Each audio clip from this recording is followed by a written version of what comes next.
Good afternoon, everyone. Welcome to the first speaking to event of this year. So, the today's talk would be on advances in the technology of corrosion inhibitor, and will be presented by Professor Shweta Goyal, the Professor and Head Civil Engineering Department at Thapar Institute of Engineering and Technology, Patiala.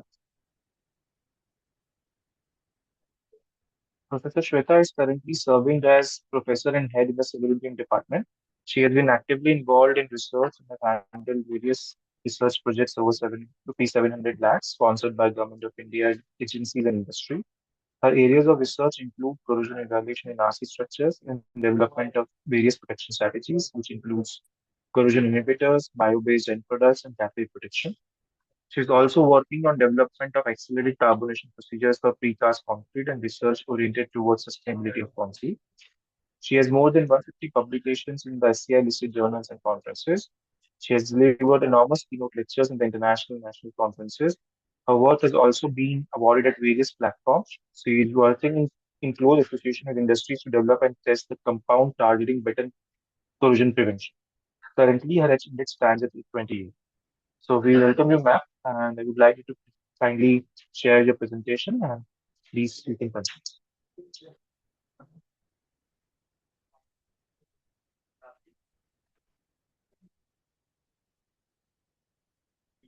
You are muted.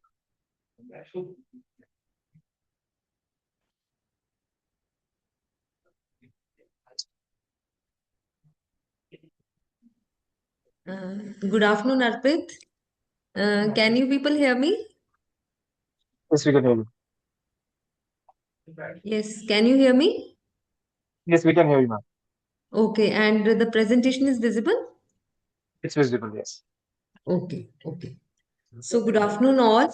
It's very nice to see to actually present here in the year of 2026. I think it is the first presentation of this year. Yes, ma'am. First. Okay. So just check that are my slides moving? Yes, it's moving, but not the full Okay. screen, ma'am. Okay. Yeah. Let me make it full screen.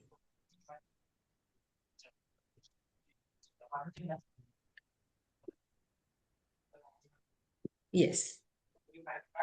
Yes. So the topic of my work is related to the use of corrosion inhibitors into concrete and what are the advances in the technology of corrosion inhibitors. So the outline of my talk will be what are corrosion inhibitors, how are they involved, and what is their evolution specifically with respect to reinforced concrete, the classification of the inhibitors, the probable working mechanism of different inhibitors that are available. We have developed the efficient testing procedure to test the inhibitor, that whether that inhibitor will be okay for your system or not, how to test that particular thing. Then very novel ideas about what are the green corrosion inhibitors and smart corrosion inhibitors that the researchers are now working on, followed by the concluding remarks. Now, when we say inhibitors, the first thing is, what do we mean by inhibitors?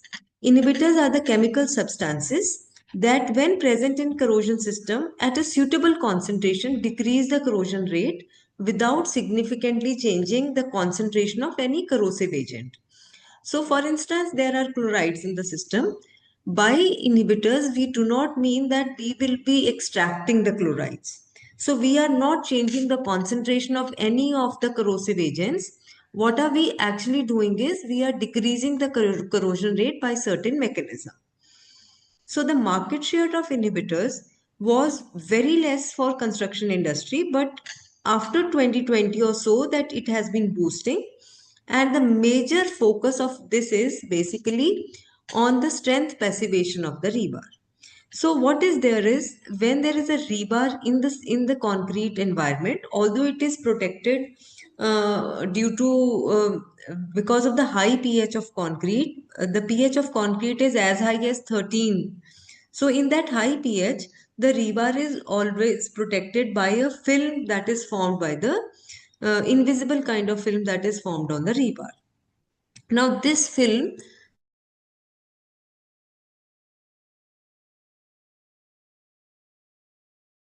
by any of the means. And the possible mean of that lowering of the pH is by the use of corrosion inhibitors, due to the carbonation of the system. So these inhibitors, they actually again strengthen the rebar by forming that passive film on the rebar. Second mechanism is they create a barrier layer. So they will not allow any other compound to enter by forming a pore blocking kind of effect. So what the inhibitors are doing is they are basically in reinforced concrete system, they increase the initiation. That is, they do not allow the aggressive agents to pass and reach a threshold level. Once let us say the aggressive agents reach the threshold level, after that they actually decrease the rate of progression. So they are working on both the initiation phase and the propagation phase, and by doing so, they increase the service life of the structure. So initially, the inhibitors that were used in concrete they were nitride based inhibitors. They were inorganic inhibitors. So the use of these inhibitors started as early as 1950s. So initial inhibitors were sodium nitrite and calcium nitrite. Their working mechanism was they were actually affecting the anodic site of the system. That is, you can see this particular figure. In this, you can see that when iron is there, it is going to, when iron oxide is formed, the nitrites actually interact with these Fe2 plus ions, and they again form the protective film. So they are basically reaching at the anodic sites, and they are protecting the anodic sites of the system. So they inhibit corrosion by decreasing the anodic reaction. The concentration of the inhibitor was very much dependent upon the amount of chlorides present. If the amount of chlorides present is very high, we would require large amount of these inhibitors. So the dosage was an issue. Secondly, because they were inorganic, they were having certain sustainability issues. That is, they were carcinogenic in nature. So later the system shifted to organic inhibitors. So the use of these organic inhibitors, it started in late 1990s. They were less toxic. They are required only in low concentration. So you can get the protection mechanism even by using lesser amount of these inhibitors. They had the film forming ability, that is, they were able to work on the anodic sites as well as on the anodic side, cathodic sites. So both the anode and cathode gets protected. So these inhibitors were, because they were actually reacting both at the anodic site and the cathodic site, they were in a way forming a film on the rebar. So that is why they were called film forming inhibitors. So the efficiency of these inhibitors actually depended upon number of things. First important thing was the presence of heteroatoms. What are these heteroatoms? These are the compounds, these are the sites like nitrogen site, oxygen site, and sulfur site. You can see that this is N here. This is the nitrogen site. So nitrogen site has a lone pair of electrons. They can share the electrons with Fe2 plus. So that is how they will be reaching at the site. Secondly, they had pi electrons of multiple bonds or aromatic rings. So pi electrons are the double layers. So double bonds. So double bond has a tendency to break down into single bond, and they can then interact. They can chelate on the rebar surface. They had the long aliphatic chains. So these aliphatic chains had the capacity to interact with the rebar. And due to their size and molecular weight of the compound, they used to form a film on the surface. So this figure shows that they were decreasing the anodic reaction as well as they were decreasing the cathodic reaction. So this is how the corrosion current was decreased by the use of the organic compounds. So these are certain nitrogen, some compounds with nitrogen group, some compounds with sulfur group, other compounds with oxygen group. So all these groups will be very much helpful in actually developing the mechanism and interaction with the rebar. So commonly used functional groups in the organic compounds that will be effective in the inhibition are amines. You can see that amines is NH2 with another long aliphatic ring. So this nitrogen in this particular amine has two lone pair of electrons. So these two lone pair of electrons can interact with the rebar to form a film on the surface of rebar. Examples are, there are a number of examples that have been given. A lot of them have been tested and they are found to be effective. Then second functional group is alkanolamines. So alkanolamines is this particular compound.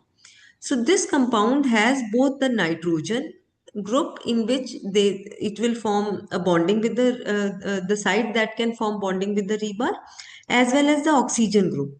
So these two sides will actually interact with the rebar to form the film and protect the rebar from corrosion.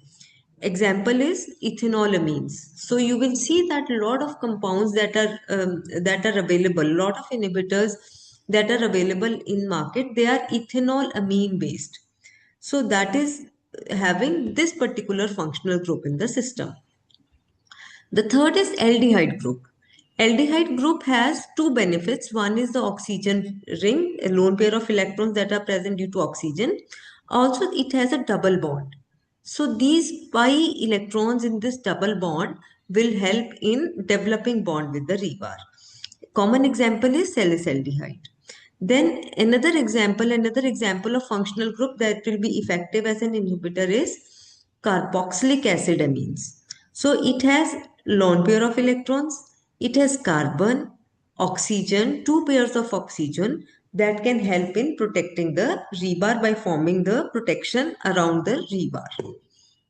Examples are aminobenzoic acids. So they can be 2-aminobenzoic, 3-aminobenzoic acids, 4-aminobenzoic acid, depending upon the position at which this particular amine group is present. Uh, Now let us say we want to study the mechanism by which the inhibitor is going to be effective. There is one way, that is the Tefel plot. The Tefel plot actually just tells you how much is the corrosion current and how is the corrosion current reducing with the increase of time or with the addition of inhibitor. So this particular Tefel plots will simply tell you whether the corrosion current is decreasing or increasing. If let us say I want to understand what is the mechanism of action. So this mechanism of action can be understood by EIS plots. So it is electrochemical impedance spectroscopy. So in this electrochemical impedance spectroscopy, there will be two curves in the system. You can see that the curve AB is there followed by a curve BC. The curve BC will tell you what is the state of the rebar, whereas curve AB will actually tell you what is the state of the concrete. So this curve AB is called high frequency arc. This curve BC is called low frequency arc. So based on the values of the low frequency arc and the shape of the high frequency arc, we can actually tell what kind of inhibition mechanism would have been formed. For instance, you can see that the high frequency arc is between 100 kilohertz to 10 kilohertz, and this arc tells you about the concrete bulk properties. The second arc, that is the mid-frequency arc, it tells us about the steel-concrete interface. What is happening at the interface? The third curve, that is the low-frequency arc, marked in green, it is the arc that is obtained in the frequency range of 10 hertz to 1 megahertz in the 1 millihertz. So it means it tells you about the electrode properties, that is the steel bar condition. So by studying the complete EIS graph, we can not only see whether the corrosion current is decreasing or not, we can develop the mechanism and see that what is this inhibitor doing, or whether it is doing something in the concrete, or it is changing something at the steel interface, or it is changing something in the rebar level. So based on the values of low frequency arc and high frequency arc, we can develop a mathematical model, and this model can tell us that what kind of protection the inhibitor is providing. Why I just wanted to say this is because we tested certain compounds and we found that how is the inhibitor working in, let us say, the carbonated environment. So this was the curves that we got when the EIS of untreated reinforced concrete. Untreated means there was no inhibitor present. You can see that at 0 days, this particular arc was very high. So it means there was lot of protection on the rebar. But once the system got carbonated, this arc reduced. So it means the protection of the rebar has gone. Why it has gone? Because the pH has been reduced by the carbonates. But on the other hand, you can see the high frequency arc. Initially, the value was very low, but slowly it is increasing. The slowly why it is increasing is because calcium carbonate got precipitated in the pores that has enhanced the resistivity of the concrete. So this is how you can see uh, and the carbonated system had lot of corrosion in the system, and from the imaging technique by taking the steel coupons, what we could see was these globules were found. They were the corrosion products that are developed in the system. So the testing was also done on the in the pore solution just to find out that what is the carbonation doing. You can see that these are the PDP curves. So they are simply telling that okay, the corrosion current is increasing when the system is getting carbonated. So with the increase in time, the corrosion current is increasing and the passivity is gone due to the carbonation of the system. So this particular FTIR was also performed just to see that what kind of corrosion products are there. Now, if we do the same kind of EIS curves on the inhibitors that are pore blocking. So in the pore blocking inhibitor, the high frequency arc will suddenly increase. So high frequency arc, the sudden increase in high frequency arc indicates that it has actually blocked the pores in concrete and it has worked on the in the concrete matrix. Whereas we now later developed a range of amino acids. Why amino acids? Because they were the compounds that have the two main functional groups. As I explained earlier, that the functional groups actually tells what will be the efficiency of the compound. The amine group as well as carboxylic acid group, they are very efficient in inhibiting corrosion. So amino acids are the compounds that have these two functional groups present in the same compound. Because of the presence of the two functional groups, there is a tendency that it will be more effective when used as an inhibitor. And positive advantage of amino acids is they are basically non-carcinogenic. They are so much available in nature. You know, whole of our human body is made up of amino acids. So it means they are available in nature. So you will not require too much of processing to be done for these amino acids to work. Now, we are taking the example of one amino acid. This is serine. You can see that by using this particular compound, the high frequency arc is remaining of the same level. So high frequency arc remaining of the same level means the passivity of steel is maintained, but the low frequency arc is also not changing. So low frequency arc not changing means they are not doing anything with respect to the pore blocking effect. They are passing from the concrete, reaching the rebar level, and they are protecting the system there. So it also indicates that they can easily migrate through the concrete. So if they can easily migrate through the concrete, they can reach the rebar level, they can be used as a repair strategy. So this is how we thought that let's use these compounds as a repair strategy. That is, use these compounds when the structure is already built, the construction has already been done, the system has already reached a corrosion stage. Can we apply these compounds? So typical compound that we used in our labs is a compound that was forming such a beautiful film on the rebar surface. You can see the crystals of the film. This is a Filari crystals, and these crystals basically block the complete surface from corrosion sites. So the FTIR analysis also showed the same things. Uh, And XPS analysis also showed that what kind of bonding this particular compound has made with the rebar. So from those things, we developed a mechanism that what are the basically sites that are interacting with the system, and those interactions can be very helpful in chelating, forming a chelation with the Fe3 plus ions or Fe2 plus ions, and this is how they are protecting the system. So this particular whole mechanism was developed, that the basic sites at which the interaction is going to happen is oxygen as well as carbon as well as nitrogen. And the type of absorption is both chemisorption and physisorption. So what do we mean by chemi and physisorption? They chemically interact with the rebar as well as they get a physical bonding with the rebar. So these amino acids were very much efficient, and they actually gave a confirmation that some organic compounds that are very green in nature, they can be very effective when used in concrete as a repair strategy also.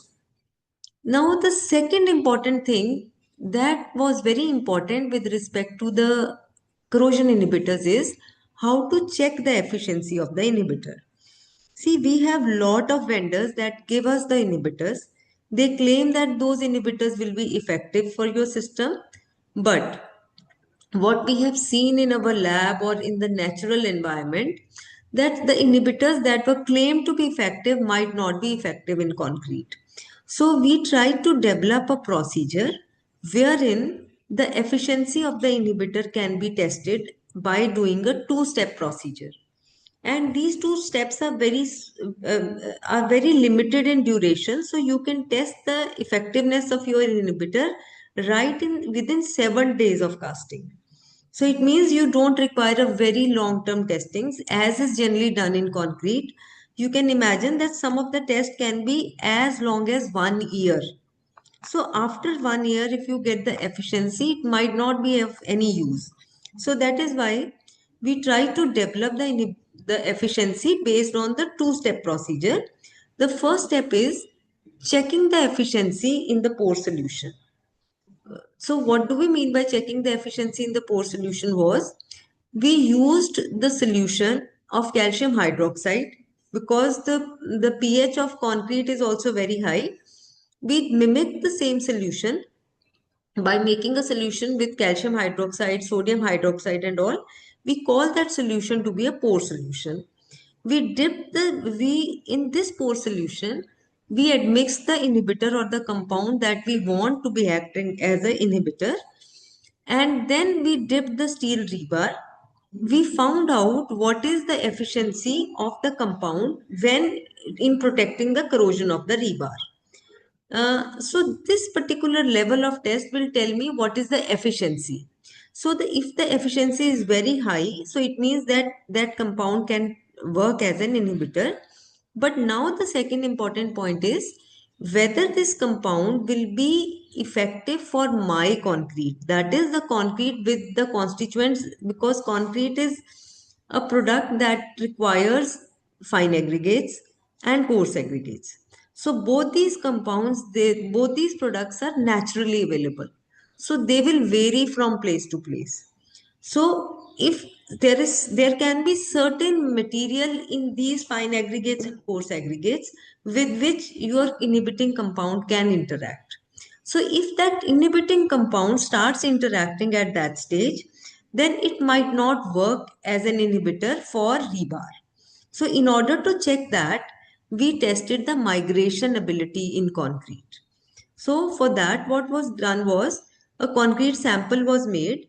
If you want to check it as a repair strategy, once the concrete has been made, you apply that inhibitor on the surface of that concrete later. Or if you are putting it as an admix, you simply admix it in that particular concrete. Then after 7 days, you drill the concrete, take the powder from that particular concrete, and then you do a test to check whether this particular concrete, the ingredients of this concrete has interacted with any of the compounds that were present in the inhibitor. So if this level 1 of testing is done, it is okay. Then we move on to second level of testing. If the second level of testing also indicates that the inhibitor is successful, then we say that the inhibitor is successful and will be working effectively for your system. If let us say the inhibitor has passed the first level but fails in the second level, it indicates that this inhibitor might not be effective for your concrete system. So, why we reached at this particular two-step procedure was we faced a different kind of system in our lab. See, we had three different compounds. We actually tested number of compounds, but I am taking the example of three distinct compounds. The first compound was a compound that was performing both as a preventive strategy and as a repair strategy. Preventive means the inhibitor was applied once the casting was done, but immediately after the casting was done. In the repair strategy, the compound was not applied when the casting was done, but it was applied when the corrosion had started initiating. So it was, you can see, this line indicates the point of application for the repair strategy. So one compound was that performed best in both repair and preventive strategies. The compound number two, it did not perform as a repair strategy. The corrosion current kept on increasing, but as a preventive strategy, it performed well. The third compound, it was not performing both as a repair strategy and as a preventive strategy. Now, mind it, all these three compounds were performing very well in the pore solution testing. So even we even tested what is the crack width for the no inhibitor. The crack width was 0.53 millimeters, very high. For the first compound, the crack width reduced to a very low value, nearly 50% reduction. The second one, the crack width was not that much reducing. The third one, it was not reducing at all. So it means the similar compounds with the similar functional groups might not perform in one of the strategies. So what is the reason behind it? In order to check the reason, these are the three compounds. The first compound is 4-aminobenzoic acid. The second compound that was tested is 2-aminopyridine. The third compound is salicylic. So you can see aminobenzoic acid was performing. Aminopyridine was performing as a preventive strategy but could not perform as a repair strategy. Salicylic, although the pore solution testing indicated it has a performance of more than 99%, but it did not perform either as a preventive strategy or as a repair strategy. So in order to find out what is the reason, we developed that percolation ability test. What we did in that was we made the concrete specimens, we applied the inhibitor or that compound on top of the specimen, and we let it percolate. After 15 days, we took the samples, and what we could see was the concentration of the compound decreases in certain cases. In the first case, the concentration was very good. For the second compound, the concentration was low. For the third compound, it was okay, but then it was very low at 15 millimeter depth where the rebar will be typically present. So, we performed a UV-based spectroscopy test. So this test actually tells you what is the absorbance peak of the compound. The concentration, the absorbance peak, the concentration of the absorbance peak will tell you how much is the compound present, whereas the shift in the peak will tell you the interaction ability of the compound with any of the concrete ingredients. In the first case, you can see that there is no shift. There is no horizontal shift in the peak. So it means the compound is not interacting with any of the ingredients.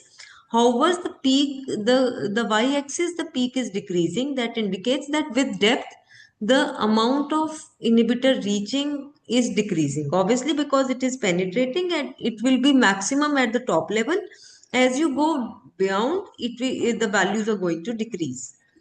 The second compound also, there was no change, no horizontal shift, because that indicated there is no compound. The compound is not interacting with any of the ingredients of the concrete.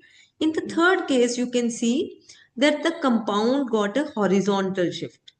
So horizontal shift indicated that this particular compound has interacted with the sodium ions that are present in concrete.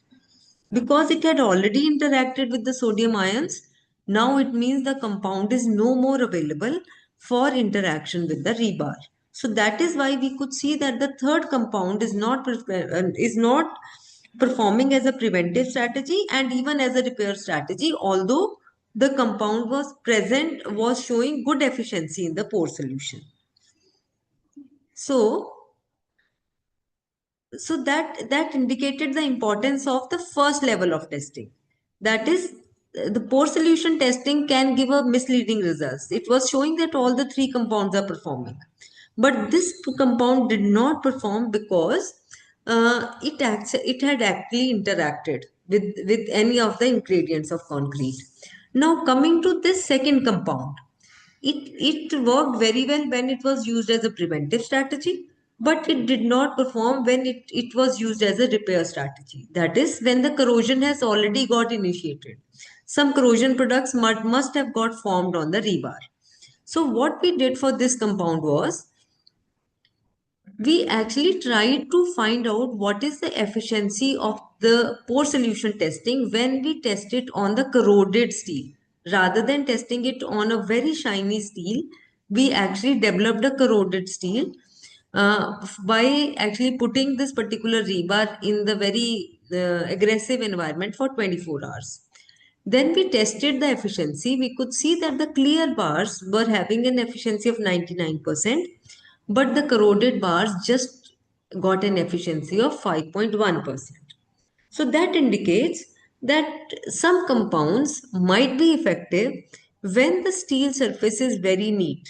That means when the steel surface does not have any corrosion products. But when the corrosion products are there, they are blocking the chelating sites. Because they are blocking the chelating sites, some compounds might not work even when they were performing well as a pore solution testing. So that's how we said that, okay, this is the procedure by which you can test it. Now, if let us say the compound is not performing because it does not get a chelation site because of the very aggressive environments, we are now working on the development of BIEM technique to enhance the performance of corrosion inhibitors. So what is this BIEM? It is bidirectional electromigration technique. By doing this bidirectional electromigration technique, what are we trying to do is, we are trying to remove the chlorides from the system by applying a certain current, and at the same time we are trying to push in the inhibitors into the concrete so that sufficient amount of inhibitors gets present on the rebar level. So this is basically very good technique in which only small amount of current is required to be used for a treatment duration of just 15 days. Now, if let us say we use ICCP system, impressed current technique, we will have to apply current for throughout the life of the structure. That might not be feasible in certain structures. But the same thing of chloride extraction we can do by simply putting a current just for 15 days. For 15 days it is easy because we can watch for those 15 days, and after that, after the treatment has been done, no current is required after that. So the same aminopyridine compound, what we could see was, initially if the ICOR value is very high, by using the BIM technique, we could decrease the ICOR value to a very low current. So it means you are protecting the rebar by two mechanisms.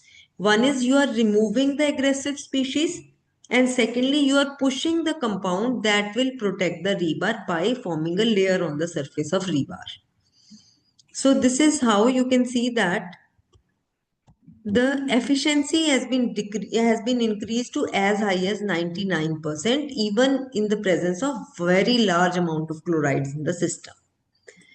So So the amino acids that were developed by our group, it actually, you can see that the number of inhibitors, even when used as a repair strategy, it lowered the ichor, and most of the time the ichor remained in the very passive state. It was because the choice of the inhibitor was made by two-step procedure, and we used selected amino acids that are very effective even in chloride environment as well as in the carbonation environment. Uh, the compound that we tested was later applied on one chhaja in the lab, and we could see that the visible cracks were there. The structure was in a very bad stage. We simply repaired the structure, and after repairing the structure, we applied this compound on the surface of concrete. We didn't mix it in concrete, we didn't even apply it on the rebar. We simply applied it on the surface of concrete. We let those inhibitors pass through this and reach the rebar level and protect the rebar. And we could see that initially the corrosion currents were so high, they were in the red zone. But after treatment, the values became very less. So that indicates it was very effective in mitigating corrosion. I am towards the end, almost the end of my talk, in which I will be touching upon two very new techniques. One is smart corrosion inhibitors. Now, what do we mean by smart corrosion inhibitors? Is as we know that inhibitors have a self-healing efficiency. That means you can say that inhibitors, once they reach the rebar surface, they will protect the rebar by certain anodic protection or cathodic protection or the mixed kind of inhibition possible. Now, is there any compound that can sense that whether the corrosion is about to get started?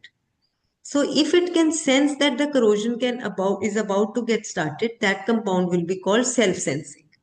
Now, once it knows that the corrosion is about to get started, it will start healing itself. Healing means it will decrease the Fe3 plus ions, it will bind with those Fe3 plus ions and will not allow corrosion to start. So we try to develop these compounds. There is one compound that the student worked on, and it was giving a self-sensing kind of technique by fluorescence activity. So what was that fluorescence activity? You can see that once the compound is present on the rebar, it is giving a fluorescent color. Once the corrosion is about to get started, that is Fe3 plus ions are released in the system, the fluorescence is gone.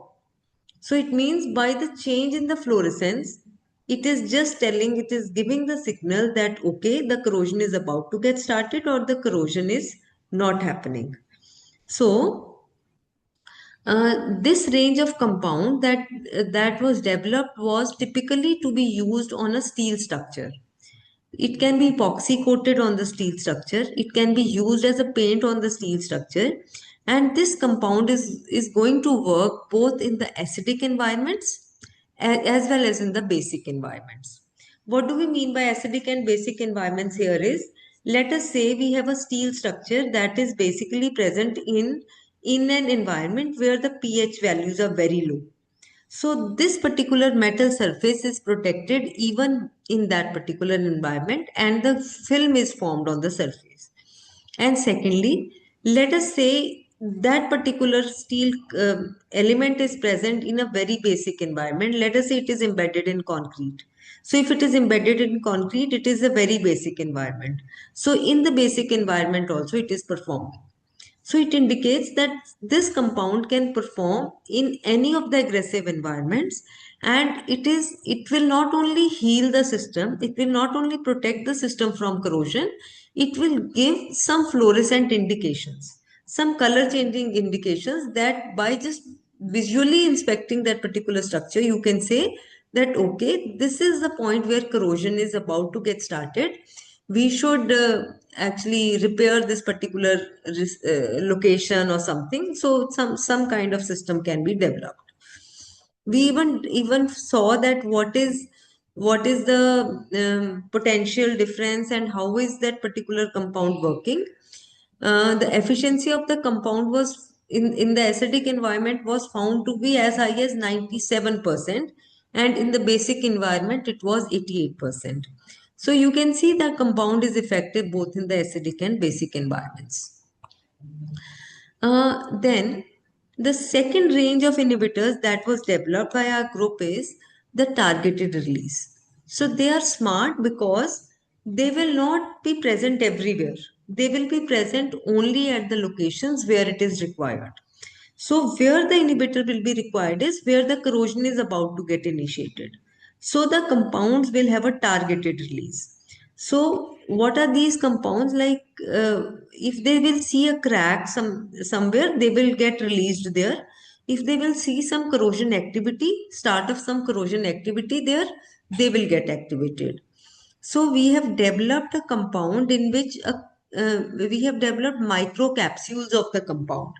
You can see that the compound is basically sealed in a microcapsule, and this microcapsule will burst when there is a trigger.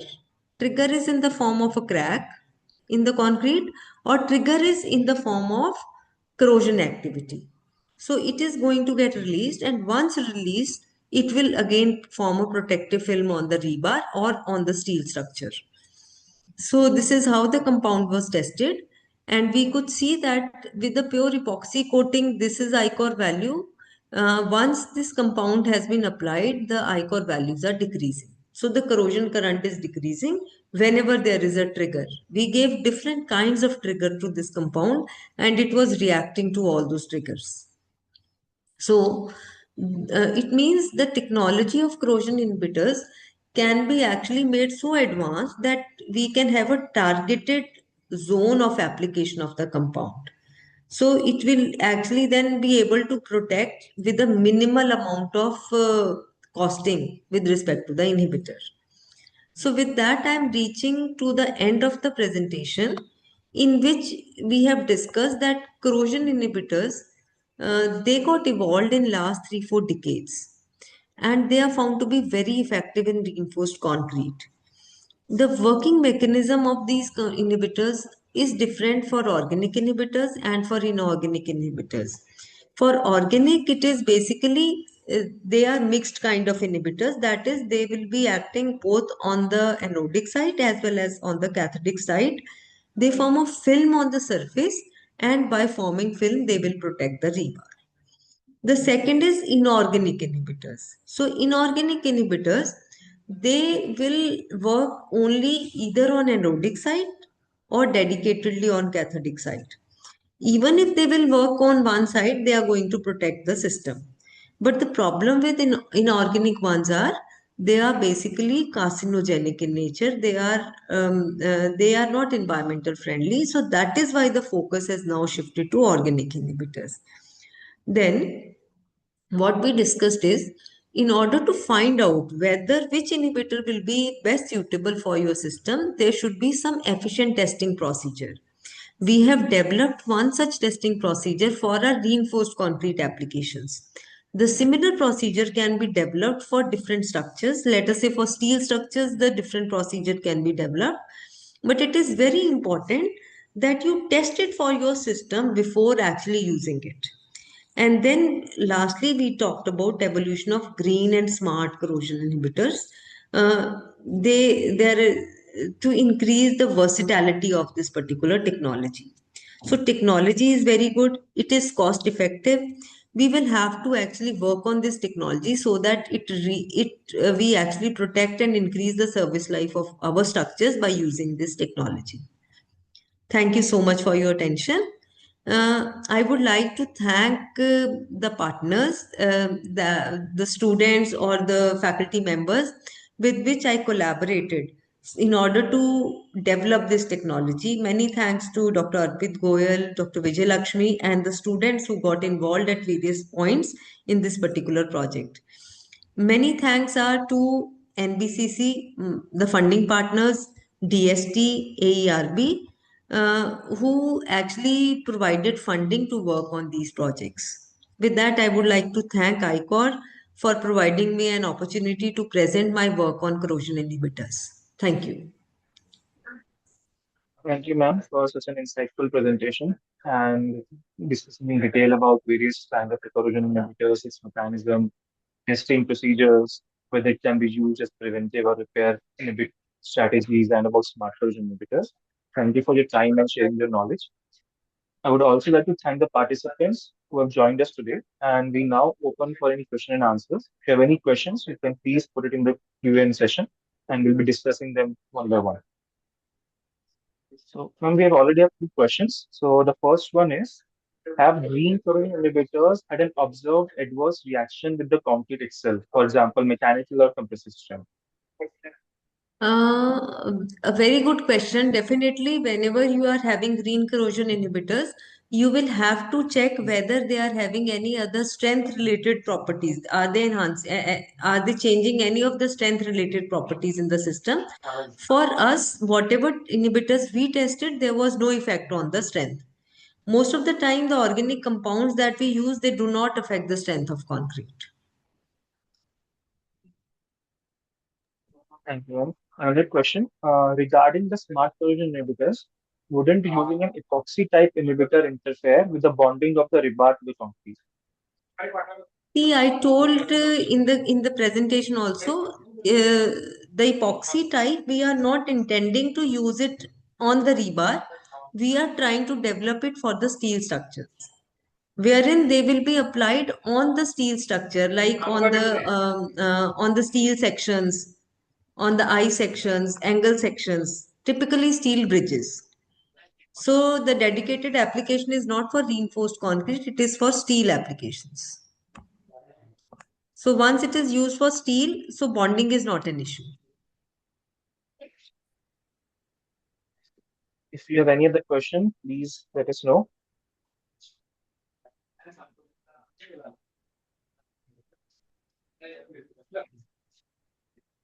I think that's all, ma'am. Thank you so much for joining us today and for the detailed presentation. Thank you so much. Thank you, Icor, for giving me a chance. Okay, bye bye. Thank you. Thank you, ma'am. And in any case, if they have any queries, they can reach out to me on my email ID. Yes. Yeah. Okay, ma'am. Okay. Bye.